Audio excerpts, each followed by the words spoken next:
Hey guys, welcome to our channel Learn with Rahul. So today we are going to discuss about the full explanation video of Waiting for Godot by Samuel Beckett. So before I start, I have a request for you guys. Please subscribe to our channel and press the bell icon. Your subscription will be a huge motivation for me. So let's start. So in this video, we are going to discuss about the summary, analysis and the characteristics regarding this play. So let's start. Number 1. Publication of the play. The original French text was composed between 9th October 1948 and 29th January 1949.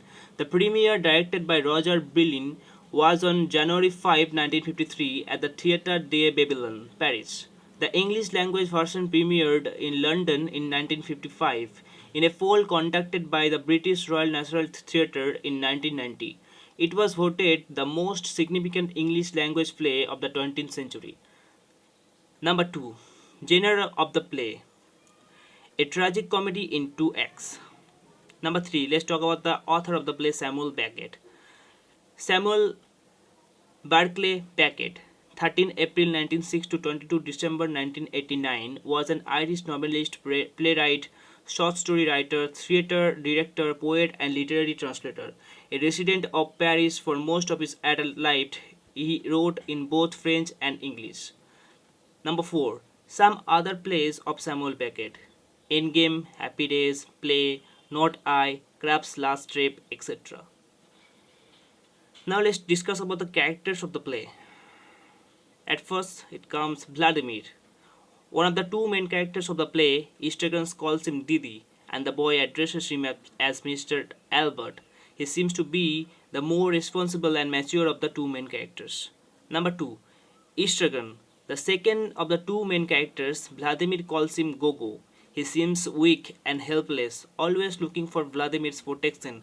He also has a poor memory, as Vladimir has to remind him in the second act of the events that happened the previous night. Number 3. Pojo. He passes by the spot where Vladimir and Eastergan are waiting and provides a diversion. In the second act, he is blind and does not remember meeting Vladimir and Eastergan the night before. Number 4. Lucky. Pojo's slave, who carries Pojo's bags and stool. In Act 1, he entertains by dancing and thinking. However, in Act 2, he is dumb. Number 5. The boy. He appears at the end of each act to inform Vladimir that Godot will not be coming that night. In the second act, he insists that he was not there the previous night. Number 6 and the last, Godot, the man for whom Vladimir and Eastergan wait unendingly. Godot never appears in the play. His name and character are often thought to refer to God. Now let's discuss about the most important part of the play, summaries and analysis. So this play consists total 2 acts. Let us discuss about the Act 1 first. The setting is in the evening on a country road with a single tree present. Eastergan is trying to pull off his boot, but without success. Vladimir enters and greets Eastergan, who informs him that he has spent the night in a ditch where he was beaten. With supreme effort, Eastergan succeeds in pulling off his boot. He then looks inside it to see if there is anything there, while Vladimir does the same with his head. Vladimir mentions the two thieves who were crucified next to Christ. He asks Eastergan if he knows the Gospels. Eastergan gives a short description of the maps of the Holy Land, at which point Vladimir tells him he should have been a poet. Eastergan points to his tattered clothes and says he was. Vladimir continues with his narrative about the two thieves in order to pass the time. Eastergan wants to leave, but Vladimir forces him to stay because they are both waiting for Godot to arrive. Neither of the two bums knows when Godot will appear, or even if they are at the right place. Later, it is revealed that they do not even know what they originally asked Godot for. Eastergan gets bored of waiting and suggests that they pass the time by hanging themselves from the tree. They both like the idea but cannot decide who should go first. They are afraid that if one of them dies, the other might be left alone. In the end, they decide it is safer to wait until Godot arrives. Istragan asks Vladimir whether they still have rights. Vladimir indicates that they got rid of them. He then fears that he hears something, but it turns out to be imaginary noises. Vladimir soon gives Istragan a carrot to eat. Pozo and Lucky arrive. Lucky has a rope tied around his neck and is carrying a stool, a basket, a bag, and a great coat. Pozo carries a whip which he uses to control Lucky. Istragan immediately confuses Pozo with Godot, which gets Pozo upset. Pozo spends several minutes ordering Lucky around.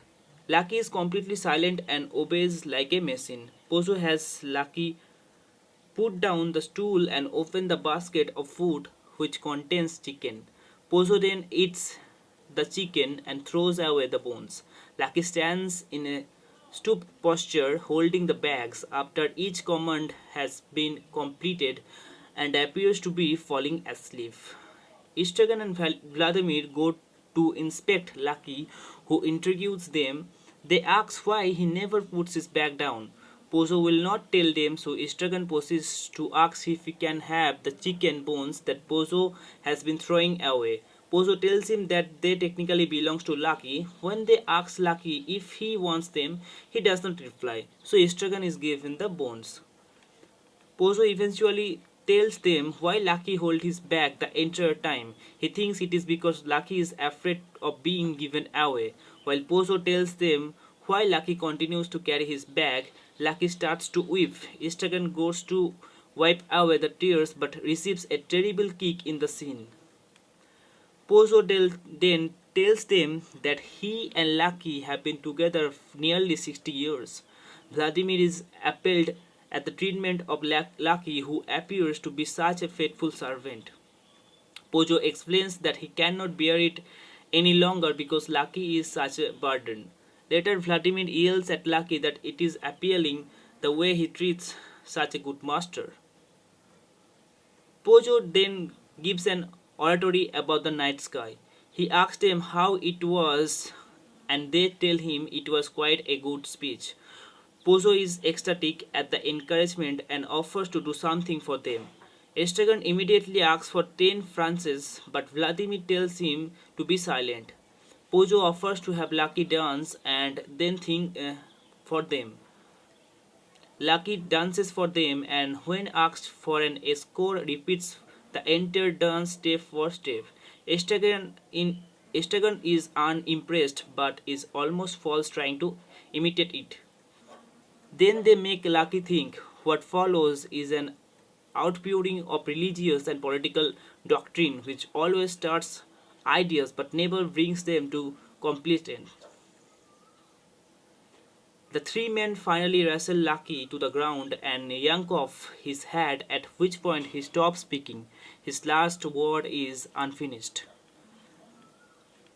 The men then spend some effort trying to get Lucky to wake up again. He finally reawakens when the bags are placed in his hand. Pozo gets up to leave and he and Lucky depart the scenes. Vladimir and Istragan return to their seats and continue waiting for Godot.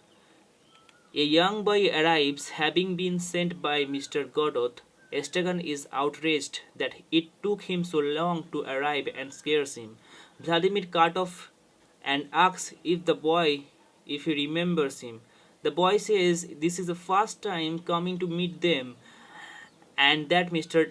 Godot will not be able to come today but perhaps tomorrow. The boy is sent away with the instruction to tell Mr. Godot that he has seen them.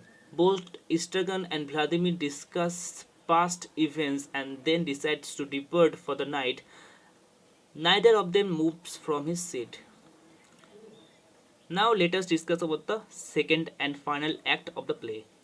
The setting is the next day at the same time.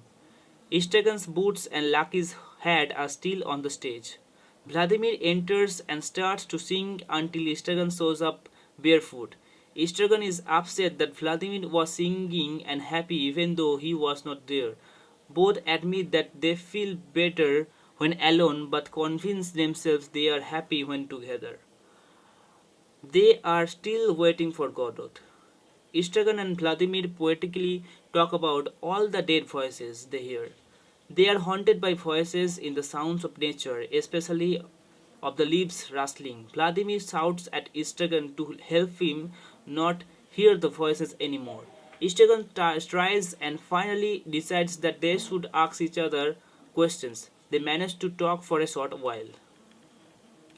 Estragon has forgotten everything that took place the day before. He has forgotten all about Pozo and Lucky as well as the fact that he wanted to hang himself from the tree. He cannot remember his boots and thinks they must be someone else's. For some reason, they fit him now when he tries them on. The tree sprouted leaves since the night before, and Estragon comments that it must be spring. But when Vladimir looks at Estragon's skin, it is still pussy and bleeding from where Lucky kicked him. Soon they are done talking and try to find another topic for discussion. Vladimir finds Lucky's hat and tries on it. He and Estragon spend a while trading hats until Vladimir throws his own hat on the ground and asks how he looks. Then they decide to play at being Pozo and Lucky, but not to Aval. Estragon leaves only to immediately return panting. He says that they are coming. Vladimir thinks that it must be Godot who is coming to save them. He then becomes afraid and tries to hide Estragon behind the tree, which is too small to hide him. The conversation then degenerates into abusive phrases. Estragon says that's the idea, let's abuse each other. They continue to hurl insults at one another until Estragon calls Vladimir a critic. They embrace and continue waiting. Pozo and Lucky enter, but this time Pozo is blind and Lucky is mute. Lucky stops when he sees the two men. Pozo crashes into him and they both fall helplessly in a heap on the ground. Vladimir is overjoyed that reinforcements have arrived to help with the waiting. Estragon again thinks that Godot has arrived. Vladimir and Estragon discuss the merits of helping Pozo get off the ground where he has fallen. When Vladimir asks how many other men spend their time in waiting, Estragon replies that it is billions. Pozo in desperation offers to pay for help by offering 100 francs. Estragon says that it is not enough. Vladimir does not want to pick up Pozo because then he and Estragon would be alone again. Finally, he goes over and tries to pick him up but is unable to. Estragon decides to leave but decides to stay when Vladimir convinces him to help first and then leave. While trying to help Pozo, both Vladimir and Estragon fall and cannot get up.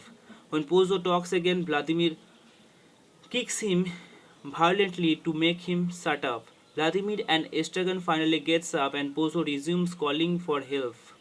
They go and help him up. Pozo asks who they are and what time it is. They cannot answer his questions. Estragon goes to wake up Lucky. He kicks him and starts hurling abuses until he again hurts his foot. Estragon sits back down and tries to make off his boot. Vladimir tells Pozo his friend is hurt. Vladimir then asks Pozo to make Lucky dance or think for them. Pozo tells him that Lucky is mute. When Vladimir asks since when, Pozo gets into a rage and tells them to stop rushing him with their time questions since he has no notion of it. He then helps Lucky up and they leave.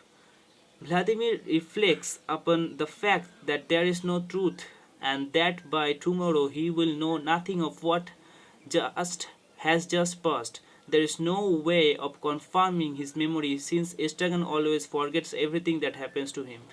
The boy arrives again but does not remember meeting Estragon or Vladimir. He tells them it is his first time coming to meet them. The conversation is identical in that Mr. Godot will once again not be able to come but will sure be arrive tomorrow. Vladimir demands that the boy be sure to remember that he saw him. Vladimir yells, "You are sure to saw me. You don't come and tell me tomorrow that you never saw me." The two bums decide to leave but cannot go far since they need to wait for Godot. They look at the tree and contemplate hanging themselves. Istragan takes off his belt but it breaks when they pull on it. His trousers fall down. Vladimir says that they will hang themselves tomorrow unless Godot comes to save them. He tells Istragan to put on his trousers. They decide to leave but again do not move. So that's all for today, guys. I hope this video will be very helpful for you. So do let me know in the comment section how do you feel about this presentation. So in the next video I will give you 2 marks important short question answers regarding this play. So that's all. Goodbye guys, take care.